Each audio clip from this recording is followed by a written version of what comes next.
अरे जब भारत ने कुछ किया ही नहीं तो तुम ये 14 करोड़ का मुआवजा किसको दे रहे हो? एक एक करोड़ अन्य लोगों को किसको दे रहे हो? 10-10 लाख का मुआवजा किसको दे रहे हो?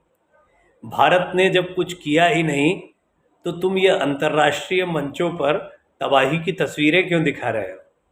भारत ने जब कुछ किया ही नहीं तो ये चीन तुमको हड़का क्यों रहा है? भारत ने जब कुछ किया ही नहीं तो तुमने तुर्की को क्यों उलझा दिया? भारत ने जब कुछ किया ही नहीं तो तुम अमेरिका के आगे क्यों गिड़गिड़ा रहे हो? और जब भारत ने कुछ किया ही नहीं तो तुम भारत से क्यों कह रहे हो कि बाकी सब देखा जाएगा, सिंधु जल समझौते को तो बहाल करो, पानी के लिए त्राही त्राही हो रही है। भारत ने वो किया है ना कि तुम्हारी आने वाली नस्लें तक याद रखेंगे कि आतंकवाद एक देश को कैसे ख़त्म कर सकता है। तुम्हारी आने वाली नस्लें इस बात को याद रखेंगी कि आने वाले समय में किन किन बातों का ध्यान रखना है। बेशक भारत ने वो किया जो अभी तक भारत करने से बचता रहा, परहेज करता रहा, क्योंकि भारत की नीति में नहीं था, लेकिन करना पड़ा।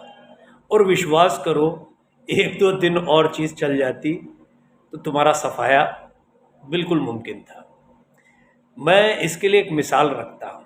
एक शराबी, एक ऐसा व्यक्ति जिसका ना कोई जीवन है, ना जिसके कोई सपने हैं, ना जिसका कोई घर परिवार है, गुर्दे खराब हो चुके हैं, फेफड़े खराब हो चुके हैं, मान लो उसको मार दे कोई ऐसा स्वस्थ आदमी जिसका भविष्य बड़ा उज्जवल है, जो अभी कमा रहा है, आगे बढ़ रहा है, नाम रोशन कर रहा है, हत्या का आरोप लगेगा ना। तो मरे मराए को क्या मारना, जिसका पूरा शरीर गला सड़ा है, जिसकी हालत अंदर से बुरी तरह से खराब हो चुकी है, जिसका शरीर बिखर रहा है, बलूचिस्तान, खैबर पख्तूनख्वा, पीओके, अरे बुरी तरह से कैंसर की तरह अंदर ही अंदर जो ख़त्म होता चला जा रहा है, ऐसे को कोई स्वस्थ व्यक्ति क्यों मारेगा और हत्या का आरोप अपने ऊपर क्यों लेगा? इसलिए 2 डंडे लगाए तुमको और बोला ये गाली गलौज से बाच आओ, ये बार बार परेशान करने से, मेरे दरवाजे पर जो बार बार पत्थर मारते हो, इससे बाज आओ।